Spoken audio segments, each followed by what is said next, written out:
Versus state வழக்கில் முடக்கத்தான் மணிக்கு இந்நீதிமன்றம் ஆயுள் தண்டனை விதிக்கின்றது. இந்த எலும்புக்கூடோட அடையாளத்தை நம்ம கண்டுபிடிச்சதுனால அந்த பையனுக்கு இந்த தீர்ப்பு கிடைச்சது. அவனுக்கு இந்த தீர்ப்பு கிடைச்சதுல நமக்கும் ஒரு பங்கு இருக்கு. சீரிஸோட ஸ்டார்டிங்லயே மதுரையில இருந்து சென்னை போறதுக்காக 8 வழி சாலை போடணும்னு சொல்லிட்டு சென்ட்ரல் கவர்மெண்ட் பாத்தீங்கன்னா பூஜையை போட்டு புல்டோசரை வச்சு வேலையும் ஆரம்பிக்கிறாங்க. அந்த மாதிரி புல்டோசரை வச்சு குழிய தோண்டும் போது அங்க புதைக்கப்பட்டிருந்த ஒரு சடலத்தோட எலும்பு கூடு பாத்தீங்கன்னா வெளியே வந்து விழுவுது.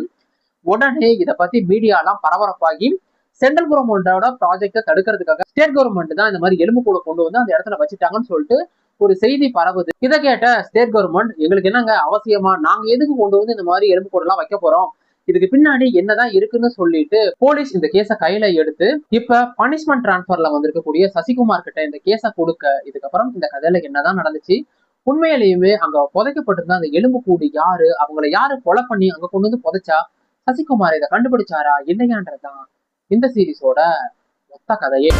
உண்மையில எதையும் மறைக்கல. இப்போ ஏன் பேச மாட்டேற? குற்ற உணர்வா இல்ல ஏதாவது மறைக்கிறதுக்கா பேச மாட்டியா மணி? இந்த சீரிஸ் பாத்தீங்கன்னா அமேசான்ல ரிலீஸ் ஆயிருக்கு. மொத்தமா 8 எபிசோடு. ஒவ்வொரு எபிசோடும் 45 நிமிஷத்துல இருந்து 50 நிமிஷம் நெருக்கி ஓடுது. ஒரே சிட்டிங்ல உட்காந்தீங்கன்னா ஒரு 6.5 மணி நேரம் பிடிக்கும். ஆனா என்ன கேட்டீங்கன்னா ஒர்த் வாட்சிங்க. சீரிஸ் பாத்தீங்கன்னா தரமா இருக்கு. எந்த இடத்துலயுமே ஒவ்வொரு எபிசோடோட எண்ட்லயும் சஸ்பென்ஸ் வச்சு முடிச்சதா இருக்கட்டும், 8 எபிசோட்ல எந்த இடத்துலயுமே பாத்தீங்கன்னா ஒரு சின்ன லேக் கூட வராது. பரபரப்போட உச்சிலையும் சரி, சீட் எஜ்லையும் சரி, சீரிஸை பாத்தீங்கன்னா தரமா பிரசன்ட் பண்ணிருக்காங்க. எக்காரணத்தை கொண்டும் இந்த சீரிஸ் எல்லாம் நீங்க மிஸ் பண்ணிடாதீங்க.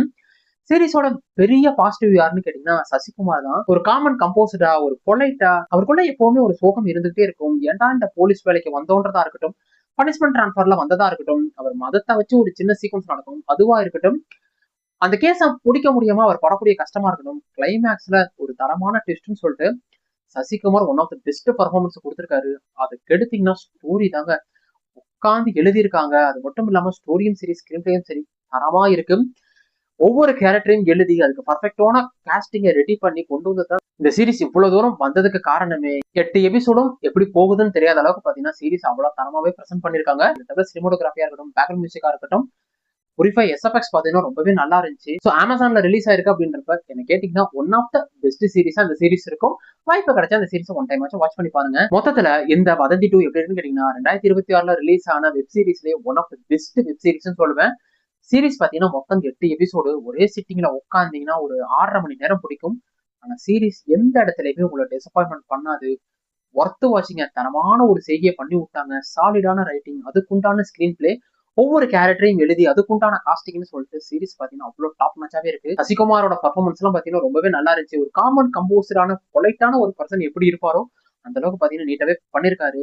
விவேக் பிரசன்னா மறந்துட்டேன், அவர் தான் பாத்தீங்கன்னா சீரியஸா போயிருக்கக்கூடிய ஒவ்வொரு எபிசோட்லயும் காமெடி கொண்டு வந்தது. அவர் தான் அந்த ஃபர்ஸ்ட் வதந்தி சீரிஸ்லயும் இருப்பாரு. இப்ப அவர் தான் ரிட்டனும் ஆயிருக்காரு.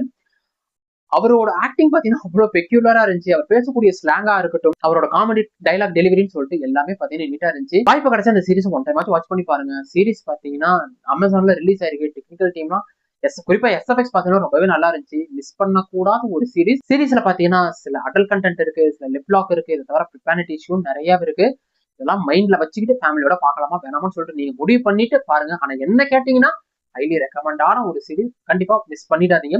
இந்த வீடியோ பிடிச்சிருந்தா வீடியோ லைக் கொடுத்துருங்க. அப்படி சப்ஸ்கிரைப் பண்ணிட்டு பக்கத்துல அந்த பெல் ஐகானை கிளிக் பண்ணி இன்னொரு வந்து பாக்குறேன். அது வரைக்கும் என்ன, கீப் வாட்சிங், keep supporting, subscribe to movies review Tamil.